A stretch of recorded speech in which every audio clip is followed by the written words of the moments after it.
Atëherë sot jemi mbledhur këtu që ta prezantojmë edhe një pjesë të programit tonë për Prishtinën, politikën programore të quajtur Ligji vlen për të gjithë.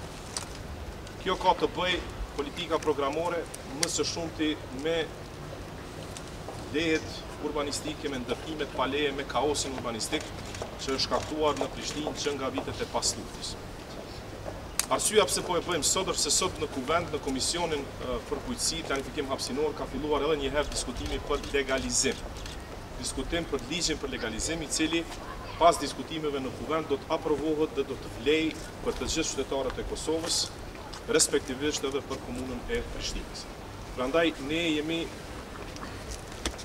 kemi menduar që përmes kësaj konference të ngrisim disa çështje shumë të ndjeshme të cilat dëshirojmë që t'i fusim në ligjin për legalizim, sepse mendojmë se ky ligj për legalizim do t'i prek më së shumti qytetarët e Prishtinës, përkatësisht duke marrë parasysh terrorizmin urban që është i shkaktuar këtij qyteti. Dhe kemi thënë që në ditën që vjen vetëvendosja në pushtet në komunën e Prishtinës, atëherë ne së pari do të bëjmë prerje, që do të thotë se prej datës që marrim mandatin, do të bëjmë ingjizimin e qytetit dhe nuk do të lejohet më asnjë fillim i ndërtimit pa leje. Po ashtu do të ndërpritet puna në të gjitha objektet të cilat janë duke u ndërtuar pa lejen urbanistike nga komuna e Prishtinës. Në paralele me këtë, diskutimet për legalizimin do të ngrisim disa çështje, siç janë. E para duhet të bëhet kategorizimi i objekteve të cilat janë pa leje.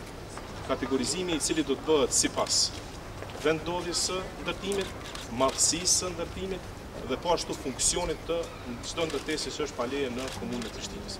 Ky kategorizim është i nevojshëm për shkak se nuk është njëjtë, sikurse një shtëpi që është ndërtuar në fshat pa leje dhe nuk e ka prish karakterin e asaj lagje, me një shtëpi e cila është ndërtuar në qendër të qytetit. Nuk është e njëjtë një shtëpi që është ndërtuar në qendër të qytetit me një ndërtesë shumë kosë që është ndërtuar në qendër të qytetit. Dhe nuk janë të njëjta ato ndërtesat të cilat janë sipas një plani urbanistik me ndërtesat të cilat jo vetëm që nuk janë sipas asnjë plani urbanistik, por edhe rrezikojnë sigurinë e qytetarëve. Pra në ligj duhet të ekzistojë kategorizimi i objekteve, i cili pastaj do t'i caktojë edhe shumat të cilat do të paguhen për legalizim. Pastaj do të fillojë procesi i aplikimit për legalizim, i cili sipas kategorizimit edhe do t'i ketë çmime të ndryshme, por ta keni të qartë dhe duhet ta kemi të qartë që legalizimi nuk nënkupton se të gjithë këta njerëz që na kanë shkaktuar gjitha këto probleme, posaçërisht ata shkelësit më të mëdhenj të ligjit, do të jenë në gjendje as lehtë të legalizojnë, pra nuk do të paguajnë vetëm taksën e legalizimit, por ndaj tyre do të ngriten edhe kallëzimet penale, por edhe do të përcaktohen dënimet e ndryshme të cilat vijnë sipas dëmit që kanë shkaktuar në qytetin e Prishtinës. Dhe ajo që dua të them që do të lobojmë tepër shumë që të futet në ligjin për legalizim, është se ne do të kërkojmë që me krahas me aplikacionin për legalizim, personi që aplikon do t'i nënshtrohet një vlerësimi të komisionit që do të ketë në vete ndërtimtar, gjeolog dhe gjitha aspektet profesionale për ta vlerësuar sigurinë e ndërtesave.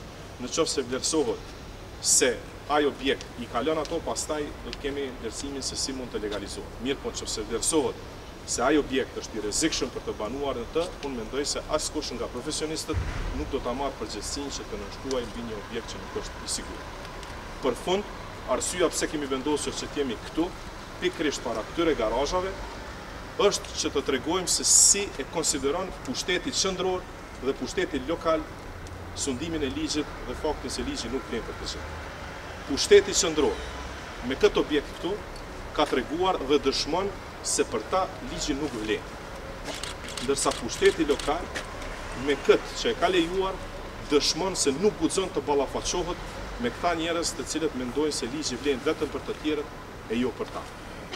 Pra, edhe një herë, kjo konferencë është për politikën programore që në lëvizje vetëvendosje e ka prezantuar sot, që quhet ligji vlen për të gjithë, përfshi edhe ta që i kemi pra. Faleminderit.